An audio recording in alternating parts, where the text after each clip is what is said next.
Today we're going to talk about the anatomy of the shoulder and various shoulder pathologies, along with special tests that can help rule in and out these types of pathologies. By the end of this video, you'll be able to describe the anatomical structures found in and around the shoulder joint. You'll be able to identify appropriate test clusters for common shoulder pathologies, and you'll be able to properly demonstrate shoulder special tests to help them better identify common shoulder pathologies. Let us begin with the anatomy of the shoulder girdle. First, we'll start with the bony structures. The shoulder girdle is comprised of the humerus, the scapula, and the clavicle. The head of the humerus fits in the glenoid fossa of the scapula. Running across the top of the shoulder complex is the acromion process of the clavicle. Surrounding the glenohumeral joint is a fibrocartilaginous structure called the labrum, which helps to stabilize the shoulder and deepen the socket of the joint. Also stabilizing the shoulder are four important muscles known as the rotator cuff. These muscles include the supraspinatus, the infraspinatus, teres minor, and subscapularis. All these muscles attach to the greater tubercle of the humerus, except the subscapularis, which attaches to the lesser tubercle.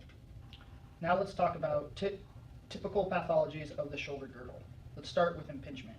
Impingement occurs with a dysfunction of the rotator cuff muscles, leading to a superior migration of the humeral head, compressing the anatomy underneath the acromion, as we can see in our picture present. Tests that help determine if subacromial impingement is possible include Hawkins-Kennedy, infraspinatus muscle test, painful arc sign. Impingement is often accompanied by rotator cuff muscle inflammation, resulting in weakness and pain with static contractions. Now we're going to go over tests for shoulder impingement. The first we're going to cover is the Hawkins-Kennedy test. First, you'll have the patient bring their arm to 90 degrees of shoulder flexion. Then you will bend the elbow to 90 degrees, internally rotate, and then horizontally abduct. Positive sign is a reproduction of pain.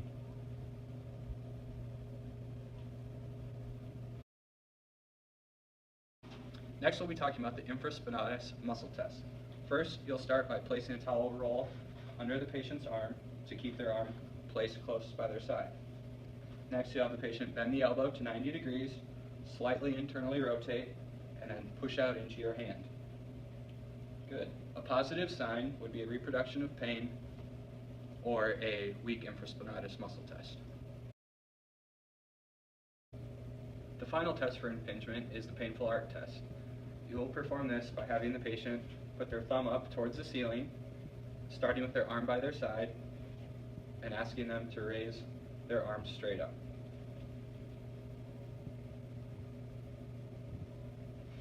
A positive sign would be pain in between 60 and 120 degrees. Next, let's talk about labrum pathologies. The labrum is also a common injury in the shoulder. Labral injuries occur when the labrum is torn or removed from the insertion on the glenoid fossa. It is important to rule in or rule out labral involvement in shoulder cases. If you find special tests to be positive, along with a history of popping and clicking, you may want to refer the patient back to their primary care physician to receive medical imaging. Next, we'll be covering tests to rule in and rule out labral pathologies. The first one we'll be doing will be the labral crank test.